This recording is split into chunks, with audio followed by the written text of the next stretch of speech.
ವೈಷ್ಣವಿ ಚಾನಲ್ಗೆ ಸ್ವಾಗತ. ಇವತ್ತು ನಾವು ಮಂಡ್ಯ ಮೈಸೂರು ಸ್ಪೆಷಲ್ ರೆಸಿಪಿ ಮಸ್ಸೊಪ್ಪು ಸಾರನ್ನ ಹೇಗೆ ಮಾಡೋದಂತ ನೋಡೋಣ. ಇದಕ್ಕೆ ಬೇಕಾಗೋ ಇಂಗ್ರೀಡಿಯೆಂಟ್ಸ್ ಸುಮಾರಾಗಿ 2 ಕಪ್ನಷ್ಟು ಪಾಲಕ್ ಸೊಪ್ಪು ತೊಗೊಂಡಿದ್ದೀನಿ. ತೊಳೆದು ಸಣ್ಣದಾಗಿ ಕಟ್ ಮಾಡಿ ಇಟ್ಕೋಬೇಕು. 1 ಕಟ್ಟಷ್ಟು ಮೆಂತ್ಯ ಸೊಪ್ಪು, ಇದನ್ನು ತೊಳೆದು ಕಟ್ ಮಾಡಿ ಇಟ್ಕೊಳ್ಳಿ. 1/4 ಕಪ್ನಷ್ಟು ಸಬ್ಬಕ್ಕಿ ಸೊಪ್ಪು, ಇದನ್ನು ತೊಳೆದು ಸಣ್ಣದಾಗಿ ಕಟ್ ಮಾಡಿ ಇಟ್ಕೊಳ್ಳಿ. ಕಾಯಿ ತುರಿ 1/4 ಕಪ್ಪು, ಹುಣಸೆಹಣ್ಣು ಸ್ವಲ್ಪ, ಕೊತ್ತಂಬರಿ ಸ್ವಲ್ಪ, 1 ಗರಿಯಷ್ಟು ಕರಿಬೇವು, 2 ಟೊಮ್ಯಾಟೊ, 1 ಈರುಳ್ಳಿ ಮತ್ತು ಬೆಳ್ಳುಳ್ಳಿ 4 ಎಸಳು, ಖಾರಕ್ಕೆ ತಕ್ಕಷ್ಟು ಹಸಿಮೆಣಸಿನ್ಕಾಯಿ 4-5 ಹಾಕೋಬೋದು. ಅರಿಶಿನ 1/4 ಟೀ ಸ್ಪೂನಷ್ಟು, ಬೇಳೆ 100 ಗ್ರಾಮ್ನಷ್ಟು ತೊಗೋಬೇಕು, ಸುಮಾರಾಗಿ 1 ಕಪ್ನಷ್ಟಿದೆ. ಜೀರಿಗೆ ಪುಡಿ 1/2 ಟೀ ಸ್ಪೂನ್. ಒಗ್ಗರಣೆಗೆ ಈರುಳ್ಳಿ 1ನ್ನು ಸಣ್ಣದಾಗಿ ಹೆಚ್ಚಿಟ್ಕೊಳ್ಳಿ. ಇದಿಷ್ಟು ಒಗ್ಗರಣೆಗೆ ಇಂಗ್ರೀಡಿಯೆಂಟ್ಸ್. 1 ಒಣಮೆಣ್ಸಿನ್ಕಾಯಿ, 1 ಸ್ವಲ್ಪ ಕರಿಬೇವು, 1 ಟೀ ಸ್ಪೂನಷ್ಟು ಜೀರಿಗೆ, 1 ಟೀ ಸ್ಪೂನಷ್ಟು ಸಾಸಿವೆ, 4 ಬೆಳ್ಳುಳ್ಳಿನ ಸ್ವಲ್ಪ ಲೈಟಾಗಿ ಕ್ರಷ್ ಮಾಡಿ ಇಟ್ಕೊಳ್ಳಿ. 1 ಟೀ ಸ್ಪೂನಷ್ಟು ಉದ್ದಿನಬೇಳೆ, ಇಂಗು 1/4 ಟೀ ಸ್ಪೂನಷ್ಟು ತೊಗೊಳ್ಳಿ. ಎಣ್ಣೆ 2 ಟೇಬಲ್ ಸ್ಪೂನಷ್ಟು. ಈಗ ಹೇಗೆ ಮಾಡೋದಂತ ನೋಡೋಣ. ಒಂದು ಕುಕ್ಕರ್ನಲ್ಲಿ ಬೇಳೆ ಹಾಕೋಬೇಕು. ಬೇಳೆನ ತೊಳೆದು 1/4 ಗಂಟೆ ನೆನೆಸಿಟ್ಕೊಳ್ಳಿ, ಬೇಗ ಬೇಯುತ್ತೆ. ಆ ನೀರು ಜೊತೆಗೇ ಇನ್ನೊಂದು ಕಪ್ನಷ್ಟು ನೀರು ಹಾಕ್ಕೊಳ್ಳಿ. ಸುಮಾರಾಗಿ 2 ಕಪ್ನಷ್ಟು ನೀರು ಹಾಕೋಬೇಕು. ಇದಕ್ಕೆ ಅರಿಶಿನ ಮತ್ತು 1/4 ಚಮಚ ಎಣ್ಣೆ ಹಾಕಿ ಬೇಯಕ್ಕೆ ಇಟ್ಕೊಳ್ಳಿ. ಇದನ್ನ 1-2 ವಿಷಲಾದರೂ ಕೂಗಿಸ್ಕೋಬೇಕು. ಮೀಡಿಯಮ್ ಊರಿಲೇ ಇಟ್ಟು ಕೂಗಿಸ್ಕೊಳ್ಳಿ.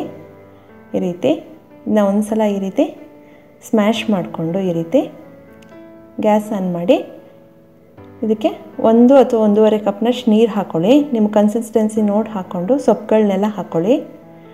ಇದಕ್ಕೆ ಕರಿಬೇವು, ಕೊತ್ತಂಬರಿ, ಹುಣಸೆಹಣ್ಣು, ಕಾಯಿ ತುರಿ ಮತ್ತು ಈರುಳ್ಳಿ, ಬೆಳ್ಳುಳ್ಳಿ, ಟೊಮ್ಯಾಟೊ, ಹಸಿಮೆಣಸಿನ್ಕಾಯಿ ಎಲ್ಲ ಹಾಕೋಬೇಕು. ಒಗ್ಗರಣೆಗೆ ಇಟ್ಕೊಂಡಿದ್ಬಿಟ್ಟು ಇನ್ನೆಲ್ಲ ಇಂಗ್ರೀಡಿಯೆಂಟ್ಸ್ನೂ ಹಾಕ್ಕೊಳ್ಳಿ. ಎಲ್ಲ ಒಂದು ಸಲ ಈ ರೀತಿ ಮಿಕ್ಸ್ ಮಾಡ್ಕೊಳ್ಳಿ. ಎಲ್ಲದನ್ನೂ ಮಿಕ್ಸ್ ಮಾಡಿ 1-2 ವಿಷಲಷ್ಟು ಕೂಗಿಸ್ಕೋಬೇಕು. ಈ ರೀತಿ. ಸೊ ಕುಕ್ಕರ್ ತಣ್ಣಗಾದ್ಮೇಲೆ ಎಲ್ಲ ಒಂದು ಸಲ ಈ ರೀತಿ ಮಿಕ್ಸ್ ಮಾಡ್ಕೊಳ್ಳಿ. ಇದನ್ನು ಡಿಫ್ರೆಂಟ್ ಟೈಪ್ಸಲ್ಲಿ ಮಾಡ್ತಾರೆ. ಕೆಲವರು ರುಬ್ತಾರೆ, ಕೆಲವರು ಹಾಗೇ ಕಡಿದ್ಬಿಟ್ಟು ಕೂಡ ಮಾಡ್ತಾರೆ. ನನಗೆ ಈ ರೀತಿ ಬೇಳೆ ಕಡಿಯೋದ್ರಲ್ಲಿ ಕಡಿದ್ರೇ ಇಷ್ಟ. ಪೂರ್ತಿ ಸ್ಮ್ಯಾಶ್ ಆದರೆ ಅಷ್ಟು ಟೇಸ್ಟ್ ಅನಿಸಲ್ಲ. ಸೊ ಇದರಲ್ಲೇ ಚೆನ್ನಾಗಿ ಮಸ್ತ್ಕೋಬೇಕು. 5 ನಿಮಿಷನಾದರೂ ಚೆನ್ನಾಗಿ ಕಡ್ಕೊಳ್ಳಿ.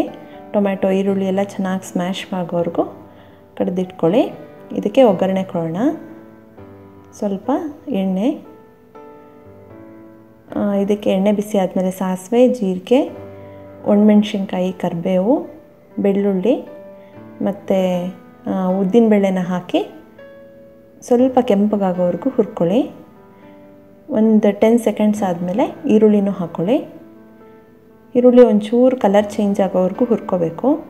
ಈ ರೀತಿ ಕಲರ್ ಚೇಂಜ್ ಆದಮೇಲೆ ಸ್ವಲ್ಪ ಉಪ್ಪು, ಒಗ್ಗರಣೆಗೆ ತಕ್ಕಷ್ಟು ಹಾಕ್ಕೊಳ್ಳಿ. ಈ ರೀತಿ ಹುರ್ಕೊಂಡು ಇದಕ್ಕೆ ಬೇಯಿಸಿರೋ ಅಂಥ ಬೇಳೆ ಸೊಪ್ಪನ್ನ ಹಾಕ್ಕೊಳ್ಳಿ. ಎಲ್ಲ ಒಂದು ಸಲ ಈ ರೀತಿ ಮಿಕ್ಸ್ ಮಾಡಿಬಿಟ್ಟು ಇದಕ್ಕೆ ಜೀರಿಗೆ ಪುಡಿ ಮತ್ತು ಒಂದು ಸ್ವಲ್ಪ ಇಂಗು ಮತ್ತು ರುಚಿಗೆ ತಕ್ಕಷ್ಟು ಉಪ್ಪು ಹಾಕ್ಕೊಳ್ಳಿ. ಬೆರಕೆ ಸೊಪ್ಪು ಅಂತಲೇ ಸಿಗುತ್ತೆ. ದಂಟು ಮತ್ತು ಎಳವಾರೆ, ಪಾಲಕ್ಕು, ಮೆಂತ್ಯ, ಸಬ್ಬಕ್ಕಿ ಸೊಪ್ಪೆಲ್ಲ ಸೇರಿ ಒಂದು ಕಟ್ಟು ಹಾಕಿರ್ತಾರೆ. ಆ 1 ಕಟ್ಟನ್ನ 1 ಕಪ್ನಷ್ಟು ಬೇಳೆಗೆ ಹಾಕೋಬೋದು. ಈ ಕನ್ಸಿಸ್ಟೆನ್ಸಿನೇ ಇರಬೇಕು, ತುಂಬ ತೆಳುವು ಮಾಡಬೇಡಿ.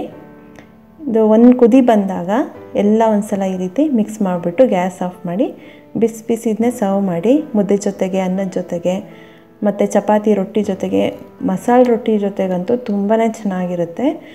ನಿಮ್ಮನೆಯಲ್ಲೂ ಈ ಮಸ್ಸೊಪ್ಪು ಸಾರನ್ನ ಮಾಡಿ ನಿಮ್ಮ ಅನಿಸಿಕೆ ಅಭಿಪ್ರಾಯನ ಕಮೆಂಟ್ಸ್ ಮೂಲಕ ನಮಗೆ ತಿಳಿಸಿ. ಈ ವಿಡಿಯೋ ನಿಮ್ಗೆ ಇಷ್ಟ ಆದರೆ ಲೈಕ್ ಮಾಡಿ, ಶೇರ್ ಮಾಡಿ. ಮತ್ತಷ್ಟು ಈಸಿ ರೆಸಿಪೀಸ್ಗಾಗಿ ವೈಷ್ಣವಿ ಚಾನಲ್ಗೆ ಸಬ್ಸ್ಕ್ರೈಬ್ ಆಗೋದು ಮರಿಬೇಡಿ. Thank you.